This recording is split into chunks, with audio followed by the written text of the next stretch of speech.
Hey everyone from the Transportation and Ticket Center at the Magic Kingdom at Walt Disney World. We are here today to check out a few new things that are going on over at Magic Kingdom. They put out a couple of new decorations for the Disney 100th anniversary of the Walt Disney Company. Also, I want to get over by Tron and check out the gift shop because we haven't seen any of the new Tron merchandise. Maybe we'll try some of the food from that new food booth as well. Come along and let's go inside Magic Kingdom. We are waiting for the ferry boat now, which is usually how we get over to Magic Kingdom. But if you listen to the music, they're actually playing the Laugh-In Place medley from Splash Mountain. I thought they removed all Splash Mountain references, but this music is still playing, at least over here by the boats. We'll try to get a little bit of a better view once we're on the boat. Maybe we even will take a walk over there later today, but right there in the middle of your screen, that is the new DVC tower that's coming to the Polynesian. And you can clearly see it from the ferry loading station. There's another shot of the DVC tower that's coming to the Polynesian. It's pretty tall. It's taller than almost like all the other Polynesian buildings that are here. So this one's definitely gonna stick out once it's fully done. And while we're waiting for the boat to take off, I couldn't help but notice all of the change that is on this structure over here in the water. And I heard a rumor that they donate the change from the wishing well to Give Kids the World. Not 100% sure if that's true, but you would think they would donate like some of this change too, but a lot of this has been sitting out here in the sun. You can get a good idea of just how big that building is. And again, compared to the rest of the Polynesian, certainly is gonna stand out once it's all said and done. We scanned our tickets and we are inside of the Magic Kingdom. But before we actually go into the park itself, just wanted to show you the brand new Disney 100 decoration that they've put in place of the 50th anniversary sign that was here for the last year and a half or so. It's right here in front of the train station, and in full honesty, I don't think it matches the aesthetic of Magic Kingdom really at all. It's just like this big silver object that kind of sticks out like a sore thumb in front of the train station. And while we're entering the park, just passing by the Happily Ever After poster that has since returned, given that the show is back. I'm so happy this show is back. I think I'm gonna come out soon and record the entire show in 4K and upload it to the channel, so stay tuned for that. But if you didn't see our vlog from the first night of its return, I'll leave that up in the corner. And as we're looking right down the middle of Main Street, USA, it is honestly not too bad, at least on first glance. It's also a Run Disney weekend. This is the springtime surprise weekend, so there's gonna be a lot of people here for that, so we'll see how the crowds are. Now, the last time we were here, some of the 50th anniversary decorations and merchandise was still out, so let's do our first stop, the usual, Main Street Cinema, and see what's new in there. And right away we can see that they removed the vintage outfits that were in these glass cases as you walk into the Main Street Cinema. And it looks like all of the 50th anniversary merchandise and decorations that were in here have been removed. It looks like it's just generic Disney merchandise here once again. They do still have a couple of items from the Vault collection. They have a couple pieces from the 25th anniversary that are still here, but the rest of it is kind of just turned into like ears and hats. So a lot of the items that are in the Main Street Cinema now are this kind of retro style Mickey Mouse, like a classic Mickey tee, classic Mickey sweatshirt and hats. There's a couple more sweatshirts and hats and ears. So if you're looking for just like basic Mickey Disney merchandise, this is where it all is now. And this is pretty neat. Over at Uptown Jewelers, they have a new Pandora charm from the Disney Parks collection that celebrates the return of Happily Ever After. And there's the castle. It looks like there's two different charms. So this one is like a dangly one with the castle, and then there is the circle one with Mickey and Minnie watching the fireworks. And on the other side, it says Happily Ever After. As we're making our way down Main Street, it's already very hot. It's basically mid-April, and I just checked the temperature, 92 degrees. So if you were coming here anytime between now and the summer, get ready because the heat has arrived. So we popped inside of the Emporium, and all of the 50th anniversary merchandise is gone, and it is fully decorated now for the Disney 100th anniversary. Now, if you're a little bit confused, the 100th anniversary is the 100th celebration of the Walt Disney Company. The 50th anniversary was the 50th anniversary of Walt Disney World. So I know it could be a little bit confusing because we're basically doubling the years of the celebration, but this is for the company itself, and then the 50th anniversary that was going on for the last year and a half was for the resort. And we'll kind of do a little bit of a quick scan around just to see if there's anything new that catches our eye. So far, it looks like a lot of the merchandise that is here is the merch that was over at World of Disney for the last few months. Also in here, they have a lot of the Oswald the Lucky Rabbit collection. So if you're looking for like any of that, they basically have all of it.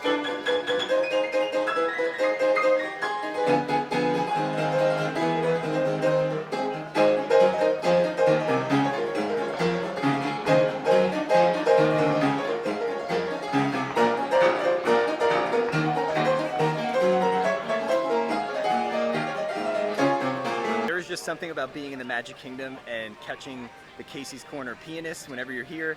It's like classic, quintessential Magic Kingdom. It just makes you feel good. So the time now is just about 4:15 in the afternoon on a Saturday.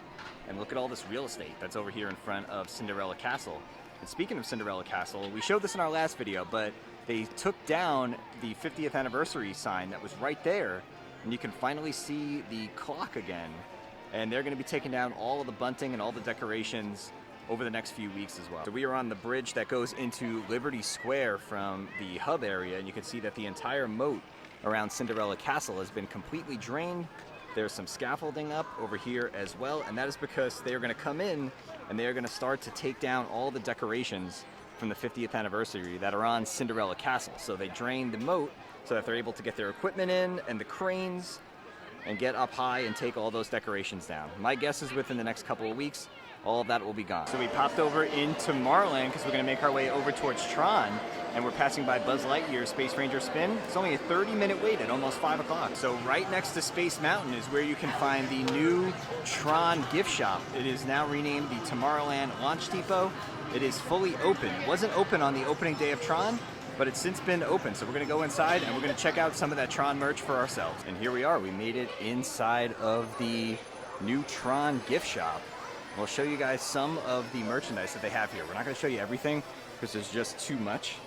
But here is the opening day, or opening year, I should say, pass holder shirt. They have some baseball caps that say Game Over. There's a t-shirt over here that says Game Over. And then check this out. They have this backpack, and I believe you can attach the disc, if you buy the disc separately, to the backpack itself, which is actually pretty neat. And they also have this for $100. They have this like foam padded Tron costume, I guess you could say. But this is like not Florida friendly at all. I cannot imagine that Disney is going to be selling too many of these just because it would be way too hot to be walking around. It would make for a good photo op while you're on the ride, but for $100, you're going to be sweating. Over here on this wall, they have some more t-shirts and some more bags. And then look at this, they have a Tron Light Cycle helmet. This is $59.99. So if you were going to buy that outfit that I just showed you for $99.99, you could spend another $60 and get yourself the full Tron outfit experience. For $29.99, they have this Tron Live to Race kind of snapback baseball hat. And for $64.99, they have this Tron Light Cycle Run Magic Band Plus. It's a limited edition of 2,100. But it's $64.99. Holy moly. For $59.99, they have a limited edition of 1,000 oversized Tron pin. It says initiating upload sequence in 3, 2, 1. Here's another Tron t-shirt for $44.99. Has all the different colors, and then it says powering up Tomorrowland Magic Kingdom 2023. So Disney created some interactive merchandise like this Tron identity disc, as well as the Tron figures that are like almost fully customizable. And you go in, they take a picture of your face and they put it on the figure. And you also can record phrases as well. Let's see if this figure has a face on it. He does, but it's a little bit hard to see. You can barely make it out, but these figures are $89.99 if you wanted to get one done. And here's a better look at the figures, the identity figures that you can get. You can see that your face would end up on the figure. There's a few different examples. You could choose your colors, and then like I said, you could record up to, I think, 6 bits of dialogue. You have to do what they tell you. You can't record your own lines, but it's pretty interesting. I would love to do this. I'm really into like toys and collecting things like that, but for $90, I think it's a little bit too pricey for me. They have this identity disc that is also a Bluetooth speaker for $69.99. Surprisingly, this is only $39.99. It's a Loungefly bag, almost like a little bit of a satchel, and it says enter the grid Tron Light Cycle Run. I definitely thought this would be more than $39.99. It's a pretty cool bag. Now this is right up my alley. They have all these vintage Tron toys. These are by Super 7, which is a pretty famous toy company, and then they have the also Super 7 old school figures. They have all different characters. There's Warrior, Sark, Flynn. These are neat. These are very, very nostalgic. These are $24.99, and there's a look at all the different ones that they have. This one in particular is Flynn. Figured I'd show him since he's the main character. They also have Flynn and the Light Cycle, and this is $69.99. That's crazy, because the lounge fly bag that I just showed you was $39.99. This is $30 more. There's some more cool stuff over here. They have another Tron backpack that looks like the video game. And then check this out. They have this collector set of Tron action figures. And look how cool the box is. It looks like it's the actual game. There's some buttons over here. There's a little joystick as well. A really, really cool collector's piece. I'm really digging that. Okay, if somebody knows better than me, please explain what's going on with these t-shirts. They're just shirts with the different sizes on it. Medium, large, extra large. What's going on with these shirts here? Something that caught my eye is this Flynn's Arcade t-shirt. It says Flynn's at the corner of Washington Boulevard and Watseka Avenue, but check this out. Lake Buena Vista location, now open. That's here. That's where Disney World is. That is a very, very cool shirt. And speaking of Tron, we weren't able to get out here until just about 4 o'clock, but I looked at the app at like 1:30, 1:45 today, a little even closer to 2 o'clock, and there were still virtual queues available. So on a day like today, it's a Saturday, it's a race weekend, definitely surprising that you were able to join after the 1 p.m. drop. We're not going to be riding today. We didn't get a lightning lane or a virtual queue, but just wanted to come and check out the line for the virtual queue. Still pretty lengthy. So in addition to the ride itself, Disney also opened up a food stand called Energy Bytes. Here's a quick look at their menu. They have beef and broccoli dumplings, buffalo chicken dumplings, a couple of dessert ice cream options, and then a watermelon refresher. And I'm going to be trying 1 or 2 of the items from here today, and let's see how it is. And from the Energy Bytes station, this is the beef and broccoli dumplings. This was $8.79, and then I also got the watermelon refresher, which was $5.99. So all in, these 2 items with tax came out to $15.74. So the beef and broccoli dumplings come with broccoli pesto, crispy garlic, and it's inside of a ginger soy broth. I had 1 of them so far. It comes with 3. I had 1, and it was just okay. Like, the meat inside was very, very dry. If this wasn't in any sort of a broth, this would be like desert in your mouth dry. So the flavors on this actually aren't bad. It's just the consistency of how it's cooked is what makes it something that I would not recommend that you get. The beef that's inside the dumpling itself, very, very dry. I like my meat well done when I get steaks and burgers and everything. This was like well done times 20. That's how dry the meat was inside of there. So I definitely cannot recommend the beef and broccoli dumplings. I will say Disney listened to the feedback and they made them at least a little bit more presentable. These did not look like this on opening day. They looked like something that I will not say on camera, but it's definitely something you would not want to eat. But overall, like, again, the flavors are pretty good, but it's just not cooked right. I could have got a bad batch, but for almost $9, I'm not gonna shell out the $9 to try it again. Okay, next up is the watermelon refresher. This was $5.99. It looks really, really good, so let's give it a try. So the watermelon drink actually isn't bad. It's very, very sweet.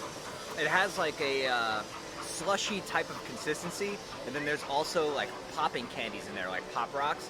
Like watermelon Pop Rocks. Would I get it again for $5.99? Probably not, because it is like in this really narrow glass, and it only took like maybe 3 sips, and this is how much it went down. So for the value, it's really not there, but the taste is good. I still would probably opt for like a Dole Whip or something along those lines on a hot day. I don't think this would replace that, but it is good. It's definitely better than the dumplings, I will say that. Also, my beef with that food stand is they put a food stand over by Tron, but there's like really nowhere to eat. So there's a couple of just benches, but there's no like high top tables or anything like that. So if you're gonna get the food over there, you're gonna have to eat with it in your lap, or you're gonna have to walk around Tomorrowland, kind of like I did, to try to find a seat. I'm sitting over by the restrooms by Space Mountain, just because there was like nowhere to sit over by Tron, just because it's very, very crowded there. So just keep that in mind. You might have to walk around with your food a little bit before you find a place that you can actually eat it or drink your drink. So we came over to Adventureland because Pirates of the Caribbean is only a 15-minute wait.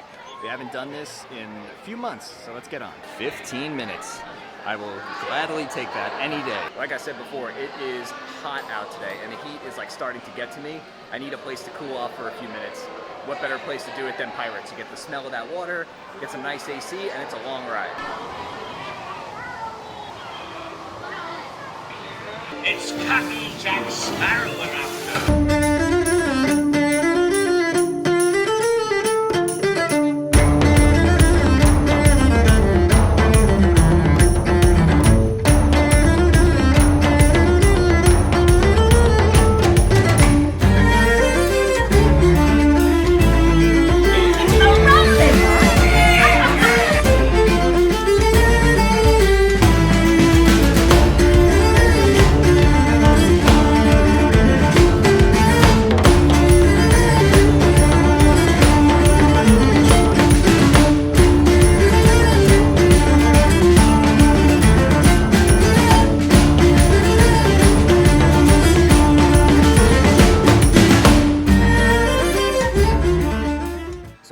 stop for the day at the Magic Kingdom brings us to the former home of Splash Mountain and the future home of Tiana's Bayou Adventure.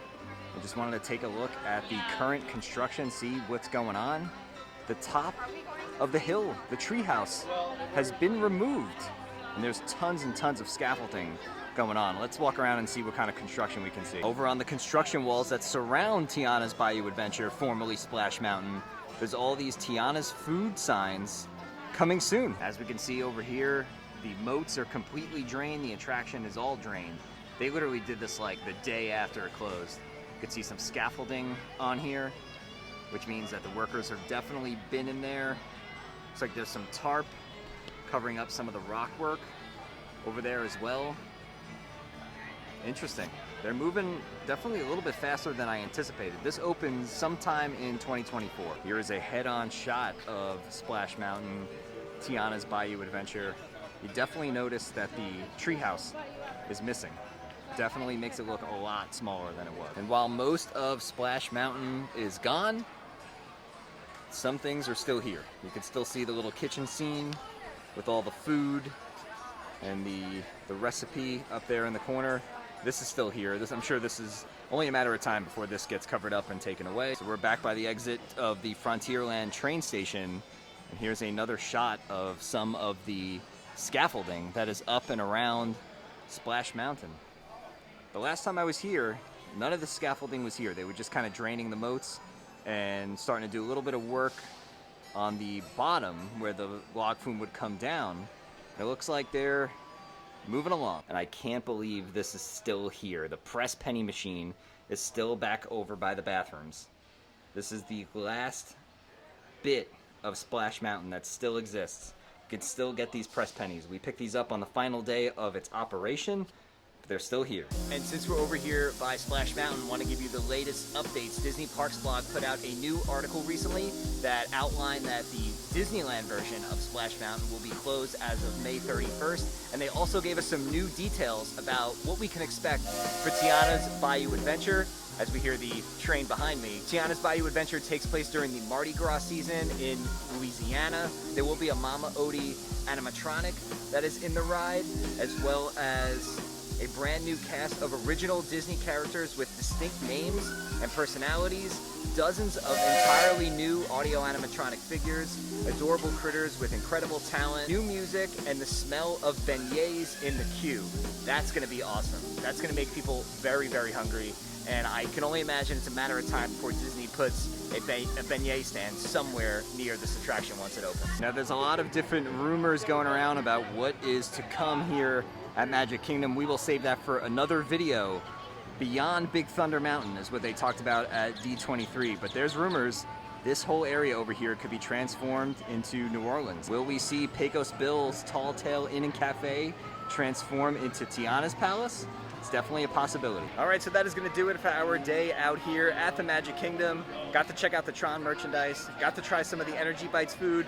So, can't really recommend it. And we got to check out the progress on Tiana's Bayou Adventure. So if you guys enjoyed coming along, make sure you give the video a nice big thumbs up. Subscribe down below if you guys are new so you don't miss out on all of our future videos to come. And with that being said, we'll see you guys real soon.